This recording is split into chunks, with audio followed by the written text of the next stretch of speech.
So, kailangan pala, take the product, take a picture, and show your picture. It means, ibig sabihin nun, kayo yung testimony ng product na inuungkol nyo. Tama po ba? Kasi, pag ito in-writing nyo, lahat ng sasabihin nyo galing saan? Sa puso nyo, sa experience nyo. Diba? So, hindi kayo nagbebenta. Nag-offer kayo ng isang produkto na subok nyo na personally sa sarili nyo. So, si client po, madali po niya nakikita yan. Madali niya yung mabasa. Kung talagang sincere kayo, pag pinaliwanag po, paano po ito? So, nakita po natin every Thursday, meron po tayong event. Tama po ba? So, yun talagang mga freeway person, talagang voluntary sila na umattend every Thursday. Bakit? Kasi yan yung first step para matutunan po kung ano meron dito sa una-una ang product natin, ang company. So, lahat ng speaker na mapapakinggan nyo at nagte-testimony, yun po yung practice nyo na ilalagay nyo sa isip nyo at sa puso nyo. Ngayon po, nakita po naman natin na meron tayong mga product testimony. Like si ate namin ito po, kinamano pa nito ba, ano?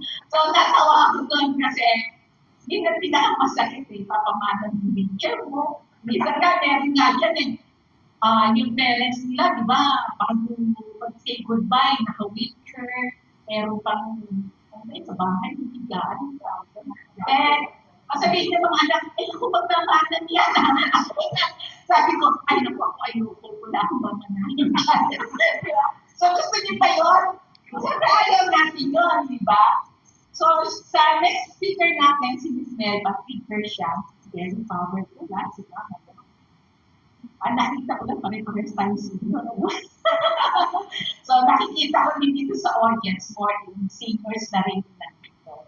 Yes, hindi na ako nahihiya sa ito. Naamin na. I'm 64 years old. 9 years na po ako PBA. So, kung tatanungin niyo po ako, ano ang naman ng puso mo? Si Ray. I'm a single mom. Pero hindi na po ako available. Kasi kasal na po ako PBA. Pag nagka-travel po ako, huwag na huwag kang matangin sa akin. Kasi sa iba'y naman ng puso ko. So, i-share ko sa ito. Diba? So, hindi mo ako mapipigilan. Kasi nasa isip at puso ko. Before po, sabi nga ni RD, isa akong direct seller. So, naging Tupperware manager ako. Naging distributor ng Avon. Naging kauna-unahan GD ng Triumph International. So, yun po yung market. So, direct selling is a kind of skill na kailangan tatrabahuhin mo. So, hindi, wala makita. Sinabi natin direct selling, beta ka, hindi nakita pa. But you need to build a team din. Tama? Na meron kang profit din sa team mo. Pero, very risk. Why? Kasi meron due date. Diba? So, sa mga direct selling before, also yung due date pala yun. So, hindi alam ng mga tao na yung group dealer mo, lahat ng utang mo sa company, pag hindi ka nagbayad, yung group dealer mo susunod. So, na-experience ko yun. Kaya sobrang dami sa direct selling. Nakaso ako, nasulog, and abo na yata ako sa time.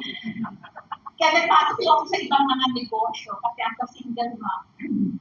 Kailangan ko po magtrabaho para pag-aralin yung mga tumagay yung mga kung ano. Kasi halos nyo akong lahat. Ako lahat ang nagpaaral sa At andito rin po ng isang anak ko, na isang anak din ako nag-graduate na sa Canada. Noon itong anak ko, going to Canada. Because of it. So, hindi ko ako sinasabi dati ang problema namin, paano makabayad ng tuition fee. Diba? Kasi lagi kami napapalit sa mga bahay na nagagawin yung una ko tuition fee, bago renta ng bahay. So, ako, NPA kami noon, no permanent address. Kasi, as a single mom, priority mo dahil yung kinabukasan ng mga anak mo. Tama po ba? Okay lang po ba sa inyo? Ayan, share na ako ng historiko, pero wag lahat na konti lang kasi hindi tayo matatapos. So, yun lang po. After po nun, salamat sa Diyos, loobin ng Panginoon, tayo bago talaga talaga sumagad na sa katandaan natin, maibigay natin, at may naiwan tayong legacy sa pamilya natin. Yun na lang po yung pangarap ko. Sa ngayon po, ang sinasabi ko, ano po ba yung happiness? Ano ba yung pagkakaiba ng happiness at joy? May magbo-volunteer po ba dyan? Happiness and joy. Ano yung pagkakaiba nyo? Diba? Happiness. What is happiness? Pag in-invite mo ako sa birthday mo, nagsayawan tayo. Happy tayo. Happiness, di ba? Pag nag-outing tayo, nag-banding tayo, happiness yun. Pag ni-ate, pag nakikita kami, happiness yun. Kasi, always smile, pag nasa abroad kami, punta dito, punta doon, happiness yun. Pero ano ang joy? Ang joy, ang pag-gising mo sa umaga na ang nakita. Kasi ang happiness, pag natapos yun, hindi mo pa rin yung problema kung kinabukasan. Tama ba? So si joy, pag-gising mo sa umaga, kasama mo yung pamilya mo, healthy ka. Tama? It's kind of joy. Diba? Ipapasalamat mo kay Lord. Salamat po sa joy na meron na uminom. Tama po ba? So kailangan, kung tayo mag-senior na, kailangan natin yung inner peace natin. Ano ba yung hahanapin natin bilang ng inner peace sa buhay natin? Sa buhay natin, ano ba yung pwede natin gawin? Diba? Kahit senior ka lang. So maybe, happiness is all, nandyan lang yan. Pag dito, pwede may happy. Diba? So pag uwi ko, may joy ba ako? Yes. Kasi natakuan ko yung peace. May sarili ka ng bahay, yung mga anak ko nag-aaral, kumakain ka ng 3 beses maghapon, kung ayaw kang lumabas, may abdomen ako araw-araw. It's a joy, it's a kind of joy. Ngayon po, sobrang joy ang nararamdaman ko. Bakit? Pag real person ka na, automatic na sa puso mo na nag-share ka. It's a kind of joy na nakikita mo yung mga taong nakikinig sa'yo, may natututunan o na-share mo yung happiness and joy na nangyari sa'yo sa buhay mo. Tama po ba yun? So ano na ba yung inner peace, di ba? Sabi nga nila, takot ako eh. Takot akong gawin sarili. Kasi takot ka sa failure. Di ba? Pag ang failure, natakot ka, hindi ka makakaalis lagi sa umpisa. Lagi ka mag-uumpisa kasi takot ka. Diba? So, ano ang gagawin mo? Diba? Kailangan talaga ilagay mo sa isip mo at sa puso mo lahat ng natutunan mo para maging teachable ka. Diba? To others. Yun lang yun eh. Very simple lang si Dine. Basta saktan natin, pero simple siya. 3 ways to head, very simple. Diba? Sabi nga natin, yung 6 core value, simple lang siya.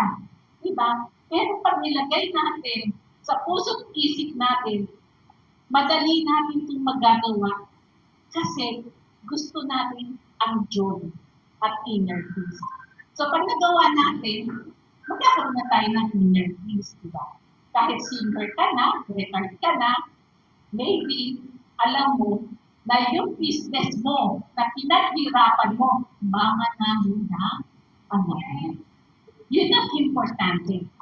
In 30 years ko sa direct selling, never ko nakita yung ganitong klaseng negosyo. Bakit ko pa ito nakakawa? Sinabi ko nga sa lahat ng mga tao, andito si David, si Chief, underneath me, sinasabi ko, mawala na kayong lahat, ako may iwan mag-isa kayo dito. Isipin niyo bakit ko sinabi sa inyo. Kasi, kaya ko mag-umpisa. Kaya ko, kasi sa puso ko na yan. It's up to you kung gusto mo siyang gawin. Pero tandaan ninyo, it's your business. Sarili niyan. So, asan ang pangarap mo? Ibibigay mo ba na lamang sa wala? Nakapag-umpisa ka na. Ang importante po sa atin ngayon, ang company natin is international. Sino po dito ang walang kamag-anak sa abroad? Ang walang kamag-anak. It means wala nagtaas, lahat kayo meron. It means meron kayong connection international. Lahat ng connection niya, pwede po natin magamit. Diba? Sa ngayon. At forever. Kung hindi natin magkampanan, pwede yung mga anak natin. Halos lahat tayo senior. Kasama ako dun. Pero meron tayong anak, meron tayong ako. Sabi nila, uso na AI ngayon. Ano tayo kakalakan natin as senior? Lamang pa rin tayo sa kanila. Alam nyo bakit? Nasa atin ang connection. Sa mahabang panahon na nabuhay tayo, mas marami tayong connection kesa sa mga bata. Tama ba? What if kung yung parents at yung anak nyo nag-tandem? Diba? So, it's family business.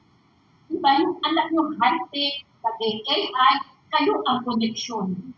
Diba? So, nakikita niyo ba ngayon kung ano yung sarili niyo in the future? Very good. Naiintindihan po ninyo ako. Kasi ito na po yung kinabukasan ng mga pamilya natin ngayon. Diba? Saan kayo kukuha ng negosyo? Nasa one step lang, nakikinig ninyo, may negosyo ka na, franchise ka na. Simple lang yun. Diba? So, gawin mo man po, hindi ang business, panalo ka. Tama ba? Kasi ito mo yung concern mo. So, hindi ko kakabaan yung talk ko. Maybe meron po ba kayo napulot? So, meron po. So, dahil na rin kasi, at palagi ko pakunti na tayo ng pakunti. So, hindi ko na po siya kakabaan. Kasi lagi ko lang po nabibigyan sa inyo, lagi yung pipiliin yung peace of mind and joy. Discover your joy. So, pag nandito tayo sa office, joy lang tayo. Enjoy. Enjoy that business. Maraming salamat.